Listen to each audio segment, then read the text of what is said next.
Praise the lord. Bless food रेसिपीमध्ये आपल्या सर्वांचं खूप मनापासून स्वागत. आणि आज आपण अगदी कमी तेल वापरून आणि एक वेगळा मसाला वापरून अगदी कुरकुरीत आणि मस्त चटपटीत बांगडे कसे फ्राय करायचे ते आपण बघणार आहोत. आणि सोबतच खूप साऱ्या टिप्स देखील मी तुम्हाला सांगणार आहे, त्यामुळे व्हिडिओ पूर्ण बघा. इकडे मी बांगडे घेतलेले आहेत, जे अख्खे आहेत, साफ केलेले आहेत स्वच्छ. जर तुम्हाला बांगडे साफ करता येत नसतील तर तुम्ही तशी कमेंट करा. मी बांगडे अगदी सविस्तर साफ कसे करायचे त्याचा व्हिडिओ देखील लवकरच बनवेन. तर हे बांगडे मी असे छान साफ करून त्याला असे काप मारून घेतलेले आहेत. ज्यावेळेस तुम्ही अशा खाचा मारता तर त्यामध्ये असं मीठ मसाला मुरून बांगडा अतिशय चवीला लागतो. तर सर्वात महत्त्वाचं असतं याला मीठ लागणं. कोणत्याही माशाला मीठ लागणं हे महत्त्वाचं असतं. तर याला मी आधी मीठ लावून ठेवलेलं आहे आणि थोडा वेळ हे एक अर्धा तास ते तासभर, म्हणजे कमीत कमी अर्धा तास तरी ठेवावं लागतं. तर मी हे मीठ लावून ठेवते. मीठ छान याच्यामध्ये मुरेल, त्याच्यानंतर आपल्याला ह्याला धुवून घ्यायचं आहे.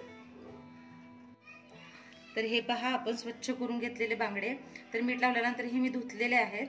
आणि मी शेपटीकडचा भाग यासाठी ठेवलेला आहे कारण ते दिसायला छान दिसतं आणि फ्राय बांगड्यांना खूप छान वाटतं ते. तर यामध्ये आधी आपण घालायचं आहे थोडंसं अगळ. तर माशांना जर आंबटपणा असेल तर छान वाटतं आणि याचा वास देखील येत नाही, म्हणून याच्यामध्ये आंबट घालावं लागतं. तर तुमच्या आवडीनुसार तुम्ही कमी जास्त घाला. तुमच्याकडे जर अगळ नसेल तर तुम्ही कोकम पाण्यात भिजवत घालून त्याचं पाणी घातलं तरीही चालेल, नाहीतर तुम्ही लिंबाचा रस घातला तरीही चालेल. तर यामध्ये आपण घालणार आहोत आलं लसूण पेस्ट. तर मासे किती आहेत त्या प्रमाणात घालायचे, अगदी जास्त घातलेली नाहीये. 1 चमचाभर आलं लसूण पेस्ट घातलेली आहे. इथे मी 2 चमचे कोल्हापुरी मसाला घेतलेला आहे आणि 1 चमचा लाल तिखट म्हणजे मिरची पावडर घेतलेली आहे, जेणेकरून याचा कलर छान येतो. कोल्हापुरी मसाल्याची चव छान येते म्हणून मी घेतलेला आहे. तर हे आधी सगळं छान मिक्स करून घेऊया, जेणेकरून माशाला ते अगदी छान लागलं पाहिजे. तर हाताने छान असं एक जीव करून ते चोळून घ्यायचं आहे. अगदी खाचांमध्ये वगैरे पण गेलं पाहिजे ते. छान असं सगळ्याला मिक्स करून घेतलेलं आहे.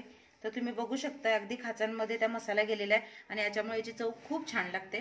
तर आता आपण माशांना जे काही वरती कवरला लावायचं असतं भाजण्यासाठी ते बघतोय. तर इथे मी घेतलेला आहे 1 वाटी रवा आणि इथे पाव वाटी तांदळाचे पीठ घेतलेले आहे आणि 2 ते 3 चमचे ते कॉर्नफ्लॉवर घेतलेला आहे. तांदळाचं पीठ आणि कॉर्नफ्लॉवर घातल्यामुळे याला छान असा क्रिस्पीनेस येतो आणि बाइंडिंग छान होतं. फक्त रवा लावला तर थोडा रवा असा सुट्टा होतो. जर हे आपण 3 असं छान कंबाईन केलं तर वरचं कोटिंग जे आहे ते मस्त क्रिस्पी आणि छान होतं असं. आणि यामध्ये मी 1 चमचा गरम मसाला घेतलेला आहे, चवीनुसार मीठ, थोडीशी हळद. इकडे मी 1 चमचा मिरची पावडर घेतलेली आहे आणि इकडे कोल्हापुरी मसाला, जेणेकरून याला चव अशी छान लागेल. तर तुम्ही फक्त रव्यामध्ये भाजलं तरीही चालेल, फक्त तांदळाच्या पिठामध्ये भाजलं तरीही चालेल, फक्त कॉर्नफ्लॉवर लावलं तरीही चालेल. तर मी इथे सगळं हे मिक्स करून घेते आणि छान असं एकजीव आधी आपण हे सुक्क असं पीठ तयार करून घेऊयात. तर हे छान असं मिक्स करून घ्यायचं आहे, जेणेकरून सगळ्या पिठाला मीठ मसाला छान लागला पाहिजे. एकदा मी सांगितलेल्या पद्धतीने नक्की मासे ट्राय करून बघा, तुम्हाला नक्की आवडतील आणि एकदम कुरकुरीत आणि क्रिस्पी असे तुमचे मासे होतील. तर इथे आपण माशांना छान असं सगळं मीठ मसाला वगैरे लावलेला आहे. यामध्ये मी मीठ यासाठी घातलं नाही, तुम्हाला प्रश्न पडला असेल मी यामध्ये मीठ का घातलं नाही. तर आपण आधीच मिठामध्ये मासे मुरत ठेवले होते, त्यामुळे त्यांना पुरेसं असं मीठ लागलेलं असतं. वरून मीठ टाकायची गरज नाही आणि वरतून मसाला वगैरे घातलेला आहे, त्यामुळे त्याच्यामध्ये मिठाची जास्त गरज नाही. तुम्हाला असं वाटलं की तुमचा मसाला फिक्का फिक्का वाटतोय किंवा तुम्ही पटकन असं 1-5-10 मिनिटात मीठ लावून ठेवून लगेच केलं असेल तर थोडं तुम्ही मीठ वरतून टाकू शकता. आणि इकडे आपण हे सुक्क पीठ देखील तयार झालेलं आहे. तर यामध्ये असा हा मासा घोळवून घ्यायचा आहे छान.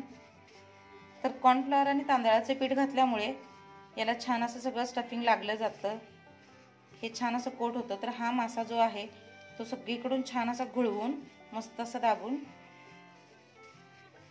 घ्यायचा आहे.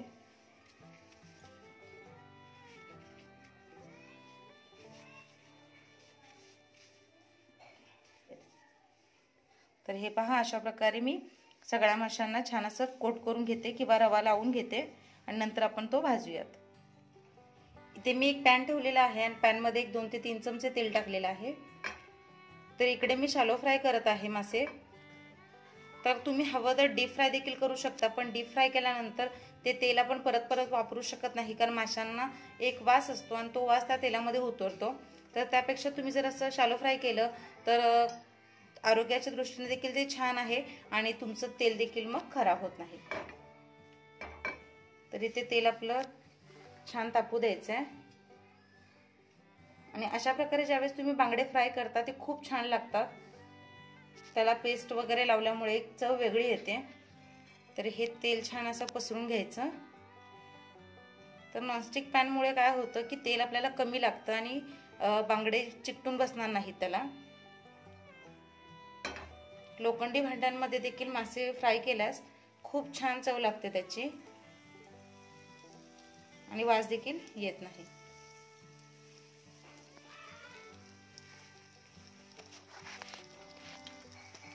तर मासे टाकताना एक शेपटीकडच्या भागाने आणि एक तोंडाकडच्या भागाने असं टाकायचा, म्हणजे व्यवस्थित तो भाजता येतो आपल्याला. तर हे पहा.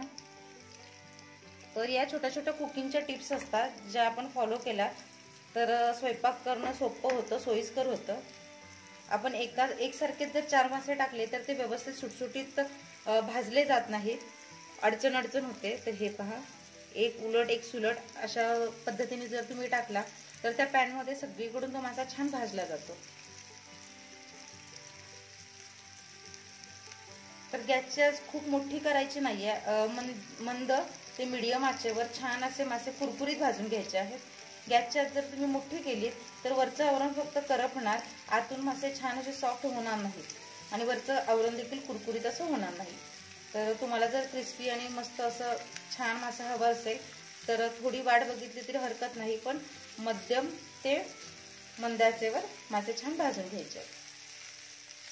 तर प्रत्येकी 2 मिनिट असं आपण भाजून घ्यायचं आहे. माशांना शिजायला जास्त वेळ लागत नाही. तर थोडं थोडं तेल घालून 2-2 चमचे दोन्ही साईडनी मासा छान भाजून घ्यायचा आहे.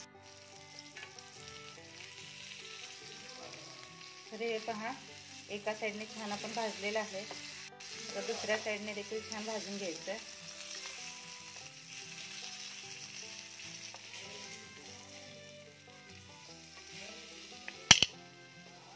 तर हे पहा, मस्त आवरण असं कुरकुरीत भाजलेलं आहे. दोन्ही साईडने छान भाजून घ्यायचं आहे. दोन्ही साईडने छान मासे भाजून झालेले आहेत. आशा आहे तुम्हाला रेसिपी नक्की आवडली असेल. अशा पद्धतीने नक्की ट्राय करून बघा आणि चॅनलला लाईक करा, शेअर करा, सबस्क्राईब करा आणि महत्त्वाचं म्हणजे घंटी वाजवायला विसरू नका. भेटूया नव्या रेसिपीसह पुढच्या व्हिडिओमध्ये. तोपर्यंत स्वस्त रहा, मस्त खा आणि माझे व्हिडिओ बघत रहा.